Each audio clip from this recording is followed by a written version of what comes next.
여러분 혹시 그 SNS라는 걸 요즘 많이 얘기 듣잖아요. SNS. 여러 가지가 있습니다. 카톡도 있고 또 유튜브 짤 영상 같은 것도 있죠. 특별히 블로그라 그래가지고 자기네들 이제 각자의 어떤 주변에 일어난 일, 자기의 생각들 이런 것들을 이제 공유하는 거예요. SNS를 통해서. 이제 그런 것들을 보다 보면 혹시 마음이 막 이렇게 쪼그라들거나 작아지는 그런 경험이 있지 않았나요? 저 같은 경우에요. 근데 그럴 때가 있습니다. 어떨 때는. 다른 사람들이 막 좋은 곳, 여행을 가는 걸 보면요. 좀 부러워요. 가고도 싶고. 좋은 집을 막 샀다고 이렇게 자랑 아닌 자랑을 하게 되는 경우도 있잖아요. 그런 때 보면 또 자녀가 아주 유명한 학교, 좋은 학교 이런 걸 가는 걸 보게 되면 약간 이런저런 소식들을 이렇게 보다 보면 나도 모르게 내 삶과 이렇게 좀 비교할 때가 있는 것 같아요. 별거 아닌데, 그죠? 그러면서 나도 좀 더 이랬으면 좋았을 걸. 나는 왜 이럴까?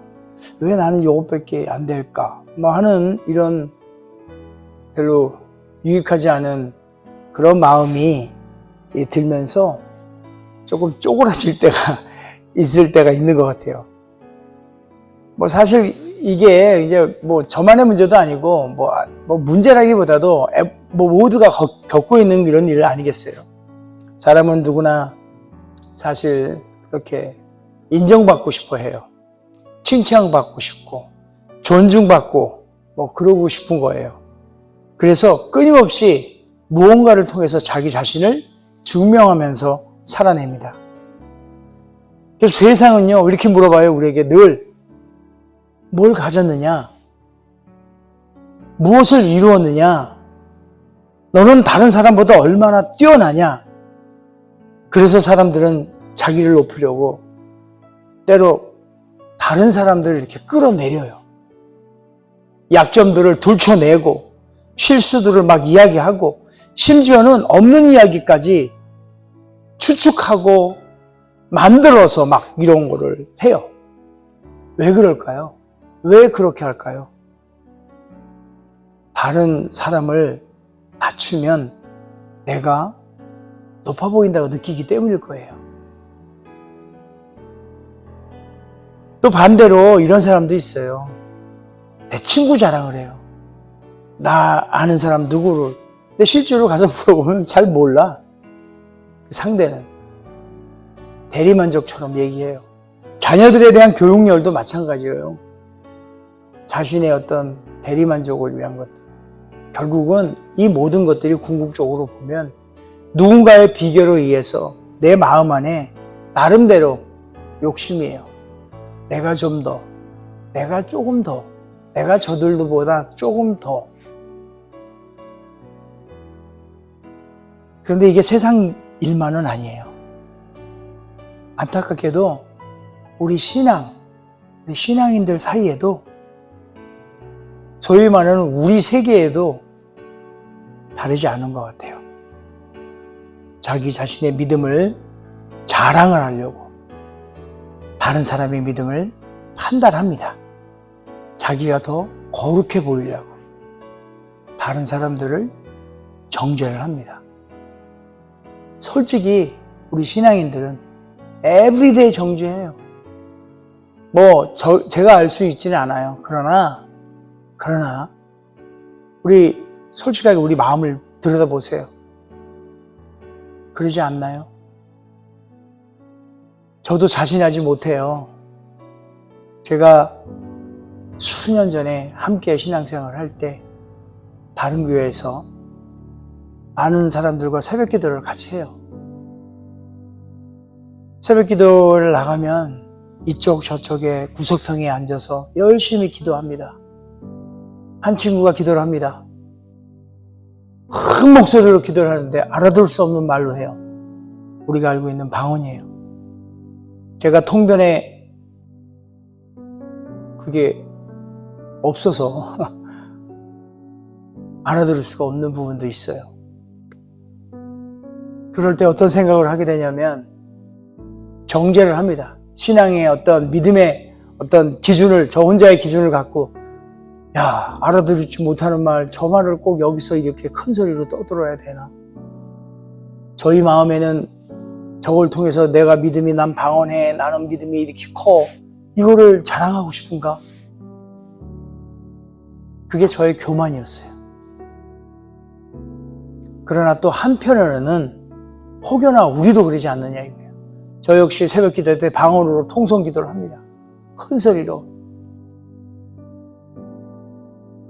옳고 그름을 따지자는 건 아니에요. 우리의 신앙생활을 돌아보자는 거예요. 혹여나 우리가 기도하는 모습이라든지 이런 것들을 봅니다. 그러니까 결국은요, 제가 하고 싶은 얘기는 우리 모두는 신앙이 됐든 뭐가 됐든 간에 자랑하고 싶어 해요. 자랑은 뭐예요? 자랑이. 내가 낫다 이런, 어쩌면 좀 교만 아닐까요? 자랑하고 싶어요. 그러나 오늘 본문을 보세요. 오늘 우리 사도 바울께서는 자랑할 게 없대요. 오늘 내게는 십자가 외에는 자랑할 것이 없다. 이렇게 얘기하세요. 오늘 본문의 말씀에 보면 그렇죠. 갈라디아 교회의 그 시대 그 성도님들은 자랑거리를 찾았어요. 그래서 바울은 그러는 거예요. 나 자랑할 게 없어. 십자가 외에는 자랑할 게 없어 나는. 그들이 자랑을 얘기해요. 어떤 이들은요, 어떤 이들은 율법을 자랑해요. 내가 율법을 이만큼 지키고. 어떤 사람은 나는 할례 받은 백성이야. 이거 사실 정말 어려운 얘기예요. 율법을 얘기하고 할례를 얘기했다. 이걸 자랑했다는 것은 뭐냐면요. 이거 좀 우리가 돌아봐야 될 일이에요. 나 그리스도인이야. 나 새벽 기도 다녀. 나 헌금 하거든. 어쩌라고요? 어떤 사람은 자기의 경건함을 자랑해요. 성경책 옆구리에 턱 끼고 늘 다닐 때마다 한번 다녀요. 바울은요, 우리 사도 바울은 그게 아무 의미가 없다는 얘기를 해요. 왜냐면요, 인간이 우리가 자랑하는 이 모든 것은요, 결국은 인간을 높이는 그 행위거든요. 내가 자랑하고 내가 뽐내고 있는데 거기에 어디 예수님이 있어요? 어디 하나님이 있어요? 내가 있는데. 교만이죠. 오늘날에도 우리 마찬가지인 것 같아요. 갈라디아 교회 성도들만이 아니라 오늘날 우리에게도 마찬가지예요. 돈을 자랑해요. 돈 자랑하는 사람도 많아요. 또 뭔가 많이 알고 있다고 지식을 자랑해요. 내가 자랑한 환경, 배경, 내 주변 자랑해요. 나름 성공했다고 성공을 자랑해요. 심지어 자신의 신앙까지도 자랑합니다. 그런데 하나님 앞에서 그 무엇을 자랑할 게 있나요? 자랑할 게 없어요. 우리 모두가 다 죄인이고 우리 모두가 하나님의 은혜가 필요한 존재입니다. 제가 아까 우리 사모님하고 우리 안수 집사님하고 함께 차를 타고 오면서 사모님께 여쭤봤어요. 바울에 대한, 사도 바울이 그 시대에 도대체 우리에게 뭘 외치고 다녔을까요? 무엇을 외쳤을까요? 갈라디아서에 바울이 얘기해요. 십자가 자랑하고 다녀야 되잖아요. 내가 자랑할 거 오직 십자가뿐이 없다. 십자가의 그 사랑, 십자가, 예수님. 하나님이 정말 아끼고 아니 당신 스스로가 육신에 몸을 입고 온갖 수모와 고통을 당하고 목숨까지 내어놓은 저 십자가, 그 십자가의 도를 전하기 위해 바울은 목숨 건 행진을 했던 거예요. 무엇도 자랑하지 않아요. 사실 생각해봐요. 바울은 자랑할 게 없어서 십자가만 자랑한 게 아니에요. 바울이 뭐예요? 배경 짱짱하잖아요. 배운 거 짱짱하잖아요. 로마 시민권자고요. 하여튼 자랑할 게 엄청 많아요. 최고의 교육 받고요. 또 종교적으로 열심을 따지자면 넘버원. 그런 분이에요. 그런 분인데 이 모든 것들을 예수 그리스도로 만남으로 말미암아 다 배설물로 여긴 거예요. 저와 여러분, 바울이 여기는 그 배설물을 자랑 삼잖아요. 정말 오마이갓이에요.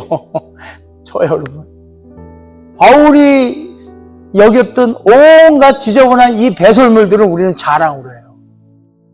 웃기게 제가 표현하면요, 바울이 얘기한 이 똥 같은 것들을 나는 자랑이야. 내 똥은 붉어. 이런 거 아니에요? 웃기게 좀 제가 표현하자면은. 아무튼 바울은 왜 그런 것들을 우리와 달리 배설물로 여겼을까요? 바로 십자가 때문입니다. 바울이 이제 다메섹 선에서 눈이 멀고 있다가 십자가를 바라보니 자기의 의의가 보이질 않는 거예요. 이제 더 이상. 그리고 십자가 앞에 서니까 자기의 어떤 공로가 다 사라진 거예요. 십자가 앞에 서니 오직 하나님의 은혜만 보인 거예요. 저와 여러분이 하나님 앞에 무릎 꿇고 나올 때 그렇게 나온 거예요. 안 그래요? 그렇잖아요. 저 나름 한때는 잘 나갔죠. 그런 자랑, 배설물인 거잖아요. 십자가는 죄인들을 살리는 하나님의 사랑. 우리 지난주, 지지난주 다 얘기했던 바로 카인드네스. 하나님의 친절이에요. 십자가. 온갖 우리 이 죄인들, 온갖 이들의 하나님의 친절한 그 사랑이에요.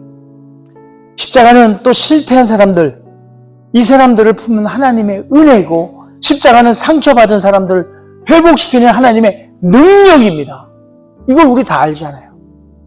그래서 사도 바울은 그거를 알았기에, 깨달았기에 나는 십자가만 자랑하겠다. 이렇게 고백하고 우리들에게 도전하고 있는 겁니다. 사실 저는 오늘 이 말씀이 굉장히 위로가 돼요. 저에게. 십자가만이 자랑할 것이다. 다양한 방법으로 저에게 도전합니다. 많은 사람들이 다양한 방법으로, 직접적인 사람이 있고요, 간접적으로 여러 가지 방법을 통해서 도전됩니다. 세상 것을 그 배설물을 바라보게. 돌아서면 또 저놈의 배설물을 또 바라보고 저거를 갈망하고 내 안에 있는 욕망들이 품어오르고, 내가 가진 걸 놓치면 어떡하나, 내가 손에 쥐고 있는 거 놓게 되면 어떡하나, 여러 가지 다양한 방법으로 저에게 도전해와요. 오늘 이 말씀, 배설물인 십자가만을 자랑하는 이것이 저에게 위로가 됩니다. 그러니까 우리 세상 살면서 많은 사람들 막 시선을 의식하잖아요. 내가 이러면 저 사람들이 날 보고 어떻게 하지? 어떻게 생각할까? 어쩌면은 다른 분은 아무 생각도 없어. 내가 뭘 하든 말든 개의치를 않아요. 근데 나 혼자 자기 삘에 박혀가지고 아무것도 아닌데 사람들이 나를 어떻게 생각할까? 어떻게 나를 인정해 주려나? 나를 비난하는 건 아닐까? 사실 우리 인생을 이렇게 어떻게 할까, 어떻게 생각할까, 이런 것들, 그런 결정들은 그 사람들의 평가에 의해서 되는 게 아니에요. 그 평가? 아니, 배설물들로 뭘 평가하겠어? 진똥이냐, 굵은 똥이냐, 얇은 똥이냐, 이런 걸로 평가할 거예요? 아니에요. 하나님만이 평가할 수 있는 거예요. 하나님만이. 저 여러분이 날마다 짓고 있는 이런 죄들, 죄 가운데 묻혀 살고 있는 나도 모르고 지나가는 이런 것들, 누가 그거를 갖다가 진똥이 된똥이냐 이런 걸 할 거예요. 하나님만이 하실 수 있는 거예요. 그 영역으로 넘어온다는 것은 내가 하나님이 되고자 하는 아주 바벨탑 같은 얘기예요. 더러는 우리가 비난, 이렇게 비평, 비판 이런 게 아니라 오해할 수는 있어요. 오해할 수도 있고, 비난할 수도 있고, 더러는 약점이 보여서 들춰내기도 하고, 과거 이야기도 하고, 그래요. 우리는 그런 인간들이죠. 그러나 하나님은 다 아시는 분이 뭘 들춰내요. 그냥 우리를 십자가의 눈으로 바라보세요. 예수님이 그 흘리신 그 보혈의 피로 우리를 바라보셔요. 그래서 여러분, 이런 고백이 있었으면 좋겠어요. 하나님께서 저 여러분, 나를 용서하셨다면 그것으로 충분합니다. 무슨 욕망이 있겠어요? 무슨 욕심이 있겠어요? 무슨 정죄가 있겠어요? 무슨 비판이 있고 무슨 판단이 있습니까? 하나님께서 우리를 용서하셨다면 그건 충분한 거예요. 그걸로. 하나님께서 우리를 사랑하신다면 그걸로 우리 충분한 거 아니겠어요? 하나님께서 우리를 붙드신다면 그것이 충분한 거예요. 바로 예수님이면 충분합니다. 이 고백이 여러분과 저와 우리 삶 가운데 있었으면 좋겠어요. 예수님이면 충분합니다. 그래서 우리는 담대하게 그 길을 갈 수 있는 거예요. 그 어떤 길이라도. 우리가 완벽해서 하나님의 일을 하는 거 아니잖아요. 저 여러분 뭐가 완벽하다고. 더러는 지질이 궁상이고 아무런 능력도 없어 보여. 빌빌대기도 하고. 근데 하나님의 일을 감당해요. 왜냐하면 하나님의 은혜를 우리가 받았기 때문이에요. 흠이 없어서 복음을 전하는 거 아니에요. 박재룡이라는 이 사람이 하나님의 자녀가 되고 목사가 되고 흠이 없어서 그런 게 아니에요. 흠이 누구보다도 많아. 그런데 용서받았기에 하나님의 크신 은혜와 사랑을 받았기에 그 일을 담대하게 감당할 수 있는 거예요. 생각해 보세요. 초대교회 성도들이 완벽했나요? 베드로 생각해 보세요. 예수님을 3번이나 부인했잖아요. 얼마나 크게 들어 사용하십니까? 그 사건 하나만 딱 보세요. 지질이 궁상인 사건. 난 몰라요. 저 사람 난 몰라요. 찌질하잖아요. 세상으로 봤을 때도. 그런데 베드로만 그래요? 도마. 의심의 눈초리로. 제 생각에 도마의 눈은 쫙 찢어졌을 것 같아. 이렇게 의심했잖아. 내가 손가락도 보지 않고 내가 알 바 아니야. 사실 우리 신앙생활하면서 그런 거 많잖아요. 그죠? 누가 하나님의 은혜를 얘기를 해요. 누가 하나님의 사랑을 얘기를 해요. 놀랍죠? 막 자기 머리로는 이해가 안 돼. 못 믿어. 나한테 나 보여줘봐. 에이, 많아, 우리. 솔직히. 성도들 간에도. 그래서 우리 눈이 점점 째지는 것 같아. 그 얘기 하려는 건 아니지만 아무튼 도마 생각해 보세요. 뭐가 완벽했어요, 그분들? 없어요. 마가 도망쳐버려요, 마가는. 아예 그냥. 응? 그런데도 하나님은 그들을 참 들어 사용하십니다. 왜냐하면 오늘날의 저와 여러분과 마찬가지로 그들에게도 이미 예수님께서 함께 하셨기 때문이에요. 우리 교회 작다고 표현할 수 있어요. 그렇죠? 크다고는 조금 솔직히 표현을 못해요. 네? 그렇잖아요. 1000명 안 되니까. 크지는 않지만은 그래 작다고 표현합시다. 부족해요. 부족한 것도 있어요.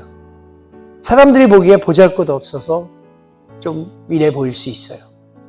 그러나 우리에게는 가장 크신 우주 만물을 통치하시는 예수님이 함께합니다. 여러분, 그것으로 충분하지 않아요? 예수님이면 충분합니다. 이게 정말 제가 하는 말이지만 정말 멋지지 않아요? 제가 그 전에 노래 하나를 만들었는데 복음이면 충분합니다 했거든요. 그거 만들었는데 이제 2탄, 예수님이면 충분합니다. 이제 2탄 하나 만들어야 되겠어요. 세상은 계속해서 우리에게 손가락질하면서 말할 거예요. 에이, 부족한 찌질이들. 에이, 실패한. 무슨 자격으로 합니까? 이런 식의. 그러나 십자가는 우리에게 말해요. 내가 너를 사랑한다. 내가 너를 용서했다. 내가 너와 세상 끝나는 날까지, 아니 영원토록 함께한다. 이렇게 말씀하세요. 무엇이 더 중요할까요? 세상의 평가예요? 아니잖아요. 하나님의 선언이십니다. 십자가를 통한 하나님의 선포세요. 그것이 저와 여러분 안에 있습니다. 우리는 사람들의 인정으로 사는 사람들이 아니에요. 사람들의 평가와 사람들의 인정에 의해서 좌지우지되지 않아요. 하나님의 은혜로 사는 사람들입니다. 그러니 절대 두려움 없이 담대함으로, 위축됨이 없이 담대함으로, 비교하지 아니하고 담대함으로, 정죄에 묶이지 아니하고 담대함으로 오직 십자가만 붙드는 저와 여러분이 됐으면 좋겠습니다. 그리고 믿음으로 다시 한번 큰 발을 떼기 바랍니다. 예수님이면 충분합니다. 예수님이면 우리 교회도 충분합니다. 예수님이면 우리 인생에 아무것도 필요 없어요. 예수님이면 충분합니다. 예수님이면 얼마든지 우리는 할 수 있고, 다시 할 수 있고, 또 할 수 있고, 자빠져도 일어나고 또 일어나고, 그렇게 할 수 있다는 것을 선포합니다.